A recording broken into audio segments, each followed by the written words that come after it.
নমস্কার। গল্প পাঠে আমি সুচিস্মিতা। আমার এখনকার গল্প পাপিয়া ভট্টাচার্যের লেখা সঙ্গীত। এমন ঝকঝকে চমৎকার ট্রেন প্রায় এখান থেকে খালিই যায়। সেরকমই একটা খালি কামরায় উঠে ধপ করে সে সিটের ওপর বসে পড়ল। বসে একটা বড় করে নিঃশ্বাস নিল। তারপর ব্যাগ থেকে চিরুনি আর হাত আয়না বের করে চুলটা আঁচড়ে নিল। দীপ্তটা যে কী করে না, একদম শেষ সময় জানাবে আর বলবে, তোমার হাতে এখনও 15 মিনিট সময়, এইনাফ টাইম, দেখতে চাও তো বেরিয়ে পড়ো। এখানে আসার পর টানা প্রায় 1.5 মাস ধরে সে আর দীপ্ত মিলে গুছিয়ে প্রোগ্রাম করে নেটে জায়গার নাম টাম কীভাবে যাবে সব দেখে টেকে নিয়ে তারপর বেরিয়েছে। এখন দীপ্ত হাত তুলে দিয়েছে, এই তো কেমন একা একাই পারছো সব। আমি আর এই ছুটির দিনগুলো বেরোচ্ছি না মা, প্লিজ। কি প্রচণ্ড চাপে আছি জানোই তো। আর তাছাড়া একা একা ঘোরাতে কিছু ভালো ব্যাপারও ঘটবে তোমার সাথে, বুঝলে মা? আচ্ছা, কীরকম ভালো শুনি? বাড়িতে থাকলে তাকে কিচেনের কাজে সাহায্য করতে আসে দীপ্ত, আর তখন তাদের যত গল্প হয়। এক, তোমার আত্মবিশ্বাস কীভাবে চরচর করে বেড়ে যাবে ভাবতে পারবে না। বলেই তরকারি কাটার ছুরিটা থামিয়ে চোখ টিপে সে ফিজেল হাসে। আরও আছে, বলা যায় না, একটা বিদেশি টয়ফ্রেন্ডও জুটে যেতে পারে। দীপ্তর ইন্টার্নশিপ চলছে, সে জানে। তাছাড়া একা বেরোনোটা সে সত্যি উপভোগ করছিল। কেমন একটা অ্যাডভেঞ্চার লাগছিল। শুধু ছুটির দিনগুলোই সে আর বেরোয় না, বদলে জমিয়ে রান্না করে, খাওয়া দাওয়া করে, আড্ডা হয় ছেলের সাথে। ছেলের অগোছালো সংসার গোছায়।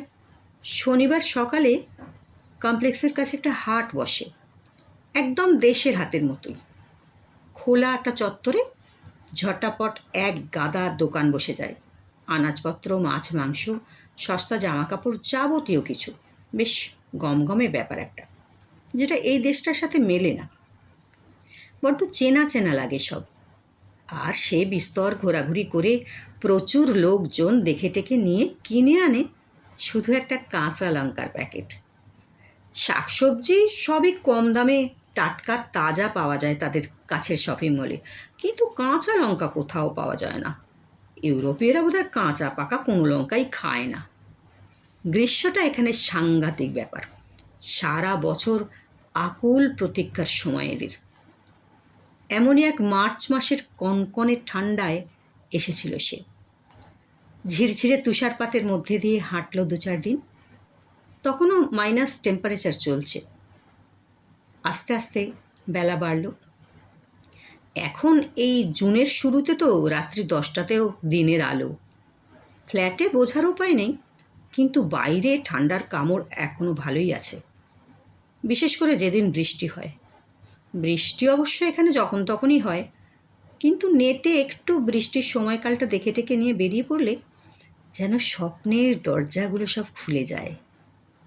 গ্রীষ্মের বেলাটা শেষ হতে চায় না। কিছুই ইচ্ছে না করলে একদিন সেন্ট্রাল স্টেশনে বেরিয়ে গিয়ে বিরাট আকার ওই পিয়ানোটার কাছাকাছি দাঁড়ায় সে।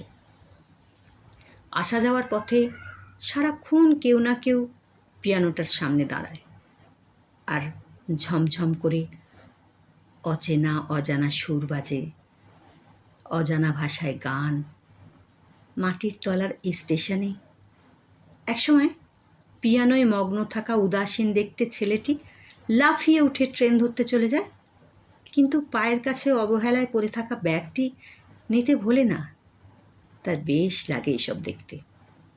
আবার নতুন কোনো গায়ক, নতুন বাদক, নতুন দর্শক। আজও সে হয়তো এরকমই কিছু দেখার জন্য বেরোতো, কিন্তু অফিসে গিয়ে দীপ্তর ফোন, এখন থেকে ঠিক 8 ঘন্টা সময় তোমার হাতে, রেডি হয়ে বেরোতে পারবে? সমস্ত পড়ে থাকা কাজের দিকে তাকিয়ে সে বলল, কোথায়? আরে বলছিলে না কনসার্টের কথা, এখানে দেখতে চাও তো বেরিয়ে পড়ো জলদি।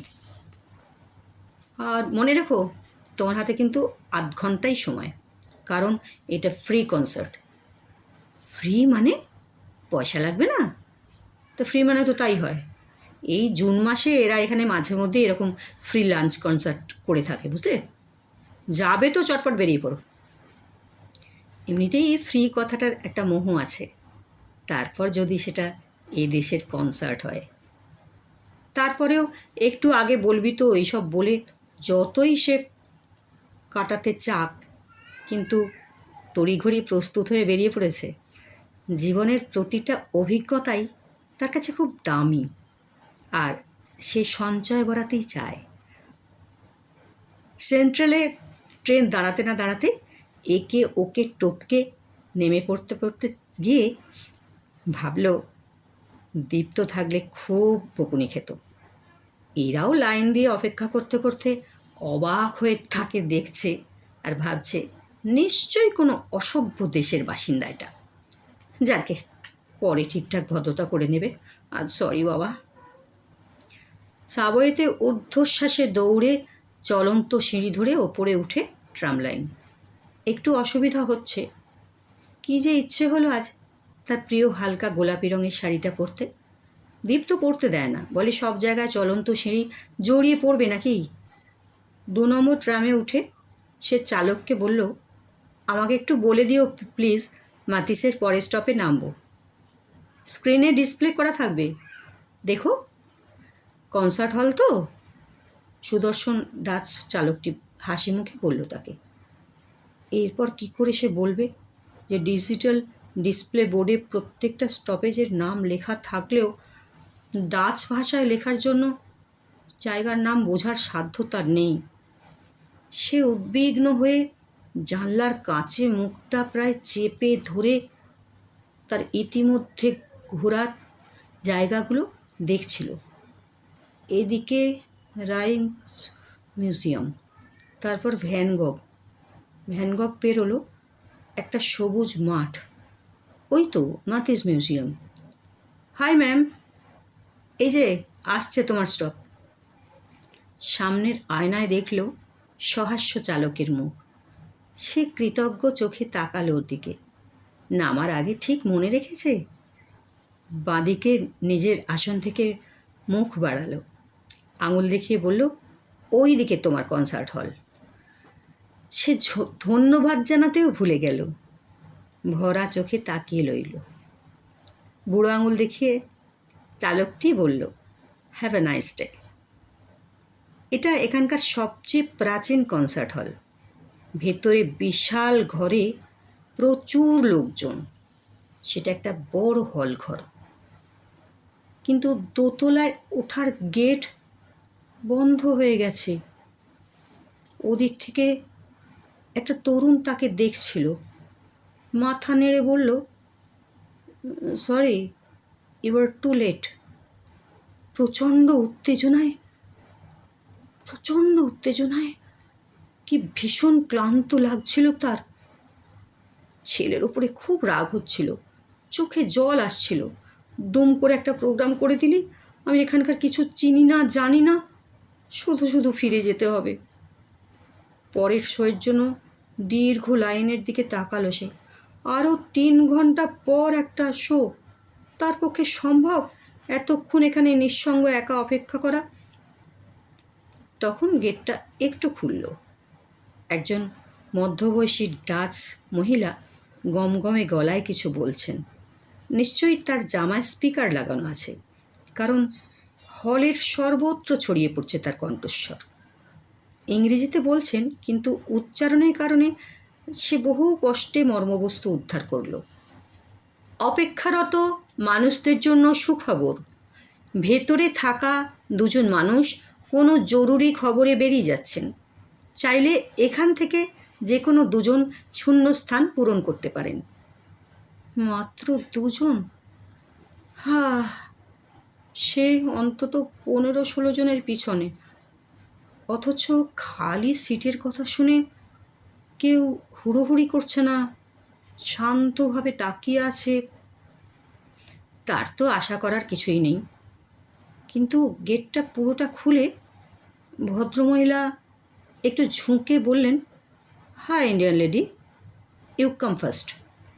সে থতমত খেয়ে বলল, আমি? আমাকে বলছো? মহিলা হাসলেন, oh yes, you are our guest. তার মাথাটা একটু টলে গেল কি। আগের এতজনকে টপকে সে ভেতরে ঢুকে পড়বে আর কেউ কিছু বলবে না, তা হয় নাকি? না, সত্যিই কেউ কিছু বলল না, উল্টে সরে গিয়ে তাকে পথ করে দিচ্ছে ওপরে যাওয়ার জন্য, শুভেচ্ছাও জানাচ্ছে। মহিলা একই রকম হাসি মুখে বললেন, sorry friends, please don't mind, this Indian lady is our guest. মাঝের লবিটুকু পার হতে হতেই ভাব হয়ে গেল মারিটের সঙ্গে। এই কনসার্ট হলের পরিচালকদের একজন উনি। একবার সরকারি আমন্ত্রণে দল নিয়ে গিয়েছিলেন জয়পুর। খুব সুন্দর জায়গা, খুবই আন্তরিক মানুষজন, বন্ধু হয়ে গেছিল অনেক। আর প্রাচ্যের এই ড্রেসটি কী যেন নাম, শাড়ি, এইটা তো তার খুব পছন্দের। বস্তুত এই ড্রেস পরা তাকে দেখেই তিনি আর দ্বিতীয়বার ভাবেননি। আজ শাড়ি পরার কথা মনে করে মনে মনে খুশিই হলো সে।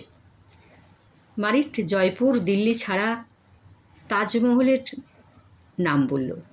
সে নাকি তাজমহল নামের একটি অপূর্ব সৌধে নাম শুনেছে এবং দেখেছে, জানালো। ইন্ডিয়া মানে তার কাছে ওইটুকুই।